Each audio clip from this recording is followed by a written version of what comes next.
दोस्तों, स्वागत है मेरे यूट्यूब चैनल पर आपका। मैं सिंह दोस्तों फिर आपके लिए नई वीडियो। और आज का टॉपिक होने वाला है कि हमारा इन्वर्टर पीसीबी में कैसे काम करती है और इन्वर्टर पीसीबी क्यों यूज़ करी जाती है वेरी 4X में और 3 में।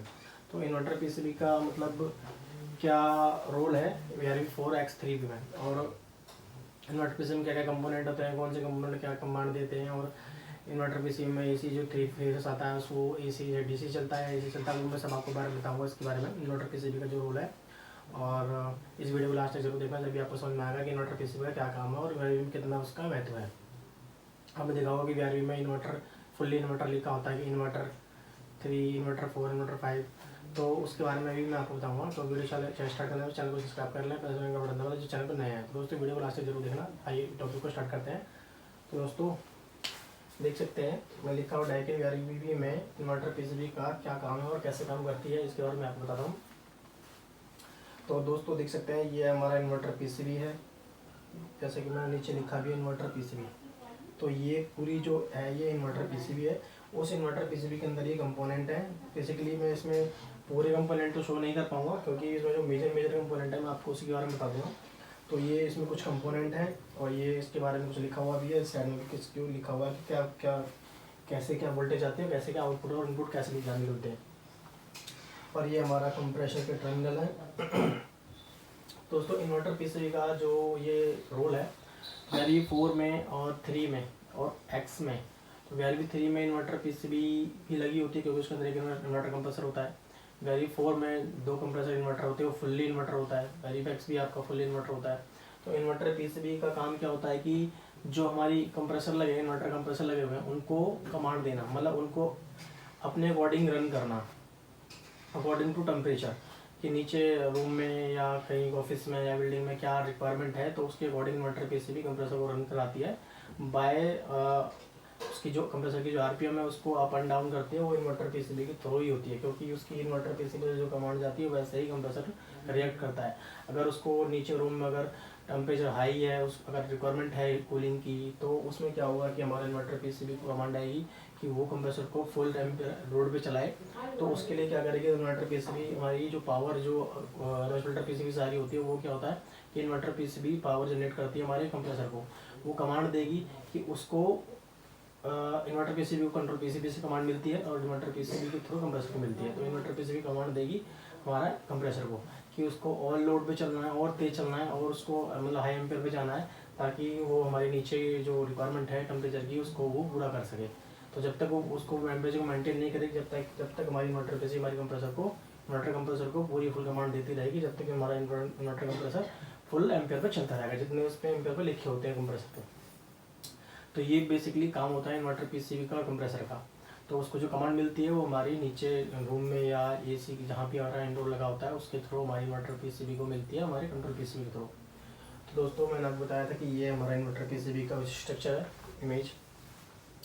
तो आपने देखा होगा कि हमारा इन्वर्टर पीसीबी के अंदर ये एक बैक साइड में प्लेट जो हमारी इन्वर्टर पीसीबी, उसके आपने देखा होगा बीच में एक स्पेस होता है, उसके स्पेस के अंदर एक ये हीट सिंक का हीट सिंक एक लगी होती है, जिसमें हमारे स्क्रू कनेक्ट होते हैं।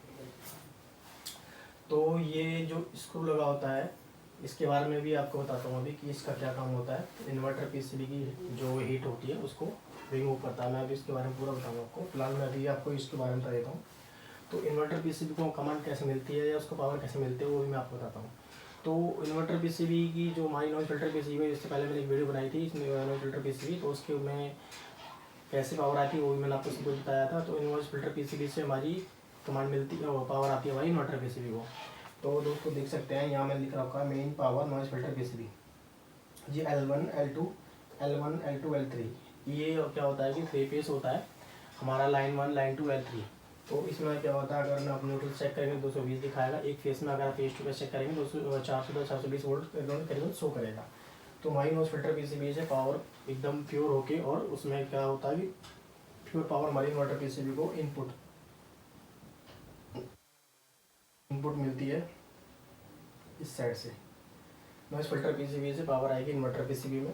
तो यहाँ पे एक लाइट भी होती है, आपने देखा होगा छोटी सी वो लाइट जलने लग जाती है जब पावर आती है इसके अंदर। तो देन उसके बाद क्या होता है कि जब हमारी एसी इनपुट मिलती है इन्वर्टर पीसीबी को, तो उसके अंदर कुछ रिएक्टर और रेक्टिफायर और बेस और डायोड ग्रीज वगैरह होते हैं। जो कि हमारी एसी को डीसी में कन्वर्ट करते हैं।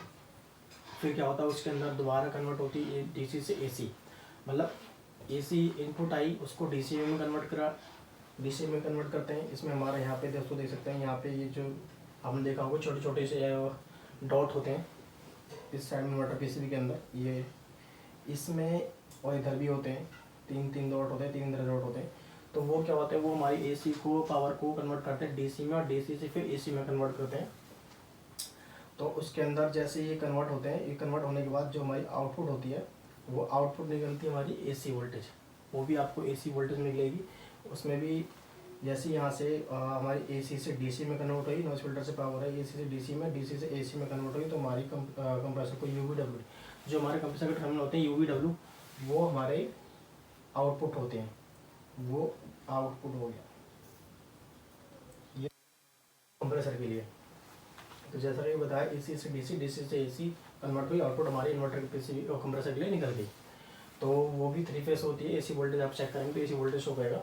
बाकी अभी इसमें एक रिले भी होती है, इन्वर्टर पीसीबी के अंदर रिले होती है, वो रिले चेक करती है कि पावर प्रॉपर है नहीं। देन यहाँ पे हमारे कुछ कैपेसिटर्स लगे होते हैं, ये जो कैपेसिटर है 4-5 कैपेसिटर होते हैं। वो कैपेसिटर वो क्या होते हैं कि वो उसमें डीसी वोल्टेज होती है, क्योंकि वो स्टोरेज होते हैं, एनर्जी स्टोरेज होती है, उसको स्टोर करती है, काफ़ी स्टोर होता है उसके अंदर एनर्जी, उस कैपेसिटर लगाए जाते हैं। और उसके बाद ये जो छोटे छोटे जो जैक हैं, ये इन्वर्टर पीसीबी का एक येलो जैक होता है, जो कि हमारी फैन पीसीबी के लिए लग रहा होता है कनेक्शन, लूपिंग होती है फैन पीसीबी की, ये हमारी फैन पीसीबी के लिए हो गया। और ये ब्लैक वाला होता है, ये भी हमारी आपका कंट्रोल पीसीबी के लिए गया। ये कंट्रोल के लिए 2 रेड होते हैं, ये हमारी इन्वर्टर पीसीबी के लिए बैच होती है, मैरून कलर के जैक होते हैं। वो इन्वर्टर वेरी 4 में एक्स में आपको मिलेगा, ये वेरी 4X की पीसीबी के बारे में बता रहा हूँ आपको। तो ये रेड जो मैरून वायर होती है वो हमारी इन्वर्टर टू इन्वर्टर पीसीबी को लूप करता है, ताकि इसको कैसे कंप्रेसर को किसको कैसे चलाना है वो हमारी इस कम्युनिकेशन से होता है। रेड मैरून कलर का जैक होता है। और ये भी हमारे 2 वाइट कलर के जैक होते हैं, ये भी हमारे इन्वर्टर पीसीबी में लगते हैं। तो उसी इन्वर्टर पीसीबी, ये फर्स्ट है सेकंड है वो तो अब डिपेंड करता है यूनिट के ऊपर। देन उसके बाद यहाँ पे भी 2 पर हम देखा होगा 2 वायर लगी होती है, जिसमें हमारी डीसी वोल्टेज होती है 560 वोल्टेज शो करती है। हमने देखा होगा पीसीबी के से 2 वायर जैक निकले होते हैं, वो हमारी नॉइस फिल्टर पीसीबी के सामने लगे होते हैं, उसमें कोई जैक नहीं लगा होता है। तो उसमें हम चेक करते हैं, जब आप कभी भी आप इसके अंदर जैसे भी एमसीबी ऑफ करेंगे, पावर ऑफ करेंगे, तो जो हमारे कैपेसिटर जो हमारे चार्ज होते हैं, आप वहाँ चेक करेंगे, यहाँ पे मल्टीमीटर से डीसी वोल्टेज में सेट करेंगे, तो आपको कभी भी जब चेक करना तो यहाँ पे आपको 560 या 570 आपको डीसी वोल्टेज शो करेगा। हालांकि पावर ऑफ करने के बाद भी यहाँ पावर इन्वर्टर पीसीबी में रहती है, वो कभी भी अगर आप पावर ऑफ कर रहे हैं उसके बाद आपको यहाँ चेक करना ज़रूरी होता है, क्योंकि जैक होता है रेड और ब्लैक कलर का वायर होता है, वाइट कलर का जैक होता है, वो आप चेक करेंगे तो वहाँ पर आपको डीसी वोल्टेज शो करेगा। जब तक ये डीसी वोल्टेज 0 नहीं हो जाती, जब तक आप इस पर काम नहीं करिएगा, क्योंकि ये बहुत रिस्की होता है, तो इस पर आपको काम नहीं करना है। जब तक यहाँ पे 0 वोल्टेज डीसी वोल्टेज ना हो जाए, जब तक आपको उसको छेड़ना नहीं है। उसके बाद आपको छेड़ना जब आप यहाँ पर डीसी वोल्टेज 0 आ जाए, तो आपको मल्टीमीटर से ही पता चलेगा। और अब आते हैं इसके ऊपर, जैसे मैंने आपको बताया था कि जो हमारी इन्वर्टर पीसीबी के पीछे 2 पेच लगे होते हैं, बीच में आपके यहाँ पे 2 पेच लगे होंगे, एक यहाँ पे एक यहाँ पे, इसके पीछे एक हीट सिंक लगी होती है। वो हीट सिंक का काम क्या होता है कि जब हमारी पीसीबी को जब कमांड मिलती है इसको इन्वर्टर पीसीबी को और चलाना है, कंप्रेसर को और चलाना है, तो वो क्या होता है कि हमारी इन्वर्टर पीसीबी की हीटअप होती है, तो उस हीट को निकालने के लिए हमारी पीछे पेस्ट लगाया जाता है, जो हमारी हीट सिंक एल्युमिनियम प्लेट से कनेक्ट होता है। वो एल्युमिनियम प्लेट कनेक्ट इसलिए किया जाता है क्योंकि उसकी जो पेस्ट की जो हीट होती है, हीट जो इन्वर्टर पीसीबी जो हीट होती है उस पेस्ट से टच रहती है, ताकि हमारी जो आगे आईसी वगैरह वो ठंडी रहे, और ताकि इन्वर्टर पीसीबी ठंडी रहे, गर्म ना हो। तो उसमें एल्युमिनियम की एक रॉड भी होती है, आपने देखा होगा पाइप लंबा सा होता लगा होता है, वो इन्वर्टर पीसीबी में ही कनेक्ट होता है, वो इसी से कनेक्ट होता है एल्युमिनियम प्लेट से। तो यहाँ पे एक पेस्ट होता है, heat sink paste white colour का होता है, उसको लगाते हैं इसलिए ताकि हमारी इन्वर्टर पीसीबी सेफ रहे और ठंडी रहे, और उससे और हमारे कंप्रेसर चलता है। अगर ज़्यादा अगर यहाँ पे अगर गैप आ गया या इसमें पेस्ट नहीं लगा, तो यहाँ पर अलार्म जनरेट हो जाएगा, LC 14, LC 30, LC मतलब LC से अलार्म रिलेटेड अलार्म जनरेट हो जाएंगे। तो ये भी लगाना बहुत ज़रूरी है, क्योंकि इसमें हमारी पीसीबी फूक भी सकती है, क्योंकि हमारी पीसीबी हीटअप होगी तो उसकी हीट को निकालना ज़रूरी है, क्योंकि वो पेस्ट के थ्रू हमारी वो जो रेफ्रिजरेंट जो पाइप होता है उसमें लगी होती है, वो एल्युमिनियम के थ्रू हीट को ट्रांसफ़र हो जाती है बाय एम्बिएंट में। तो उससे क्या होगा, हमारी इन्वर्टर पीसीबी सेफ काम करेगी और इन्वर्टर पीसीबी को काफ़ी देर तक चलाती रहेगी, इन्वर्टर कंप्रेसर को। तो ये इन्वर्टर पीसीबी के बारे में मैंने आपको बताया। देन उसके बाद अभी आते हैं, मैंने यहाँ पे बताया था आपको कि आउटपुट होता है AC 3 face compressor AC voltage. यहाँ पे आप चेक करेंगे न्यूट्रल से या फेस टू फेस चेक करेंगे 410 वोल्टेज शो करेगी, यहाँ पे 410 वोल्टेज शो करेगा। देन ये हमारा कंप्रेसर है। तो कंप्रेसर का टर्मिनल आपने देखा होगा ऐसे होते हैं त्रिभुजाकार में। तो त्रिभुजाकार में आप देखोगे तो वहाँ पे आप चेक करेंगे तो यहाँ UVW होता है, जो कि हमारी इन्वर्टर पीसीबी में लिखा होता है UVW। तो UVWD के अकॉर्डिंग यहाँ पे टर्मिनल के कनेक्शन होते हैं। Main power minus filter PCB से आई, यहाँ से AC से कन्वर्ट हुआ, DC से AC में फिर कन्वर्ट हुआ। इनके यहाँ पे कुछ डायोड होते हैं, रेक्टिफायर होते हैं, और कोई बहुत सी चीज़ें होती हैं जो हमारी इंटरनल होती हैं, वो इलेक्ट्रॉनिक्स का पार्ट हो जाता है। तो उसमें यहाँ से पीसी पावर को कन्वर्ट किया जाता है। कन्वर्ट होने के बाद हमारे आउटपुट मिलती है सीधा UVW। तो ये हमारे आउटपुट होती है कंप्रेसर के टर्मिनल के लिए। तो हमारे यहाँ पे 3 वायर होते हैं, रेड, ब्लैक, वाइट, देखा होगा आपने। तो ये हमारी इन्वर्टर पीसीबी के बारे में आपको बताया। हालांकि इन्वर्टर पीसीबी काम सिर्फ इतना होता है इन्वर्टर कंप्रेसर को रन करना।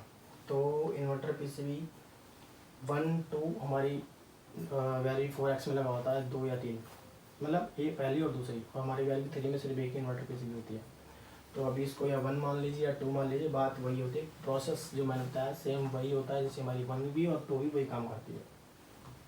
तो इन्वर्टर पीसीबी काम मैंने आपको बता दिया है कि कैसे काम करती है। और आशा करता हूँ वीडियो आपको अच्छी लगी होगी। ज़्यादा से लाइक शेयर कमेंट करें, चैनल को सब्सक्राइब कर लें और प्लस आइकन का बटन दबा लें।